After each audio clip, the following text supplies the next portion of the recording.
Badeessa keessatti jireenya naaf ta'e lafaan deemuun datti harka koonaa qabee bara kee haguutuu isa fanjiraadha waan inni naan jedhee hundumaa raawwadha tiksee koonaaf ta'e tiksee amaanamaa maqaa sattaamanii maluma sodaadha biyya lafaa keessatti da'oo naaf ta'e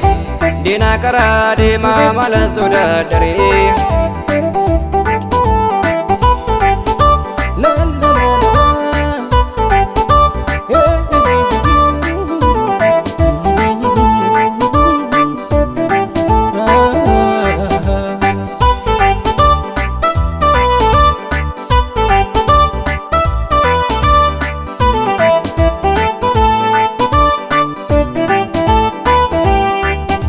Jireenya hunda isa tudhuunfate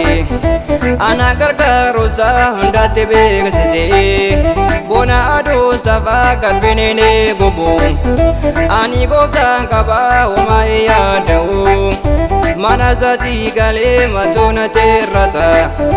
maqaa faarfachaa maluma rakkadha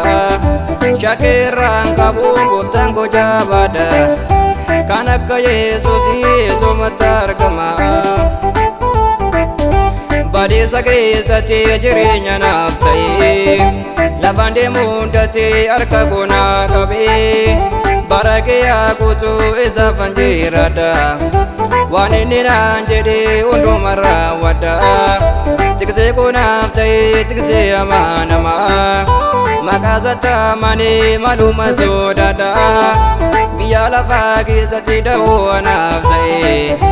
dina karaa deemaa mala sodaadharee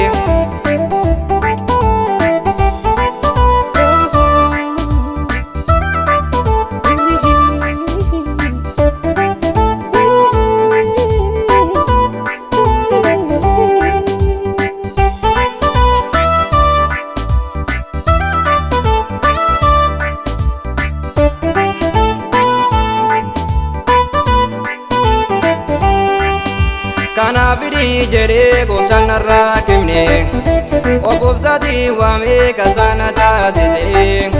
ergaani na waamee maaliifan chaalisa guutummaa bara koo mana isaa taafita dubbii afaasaatiin jedhee dhageessisa inja diinaa keenya hunduma ishee jira akka namaa ta'ee dubbii keessaan oolu gooftaan koo jabaadha eenyu isa madaalu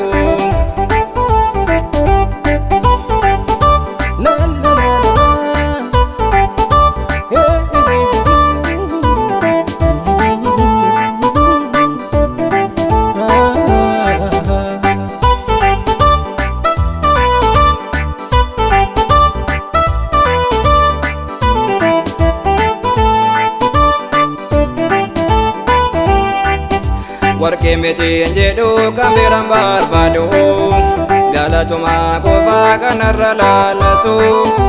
galata isaa baadhee maaliifan chaalisa ammuma danda'ee hundattan beeksisa ani hojii qabaa halkanii fi guyyaa maqaa isaa faarfachuu akkamitaan isaa gatii namni hin baafne gooftaatu na baase ammuma danda'ee maqaa isaa faarfadhee badeessa keessatti jireenya naaf ta'e lafaan deemuun datti harka koonaa qabee bara kee haguutuu isa fanjiraadha waan inni naan jedhee hundumaa raawwadha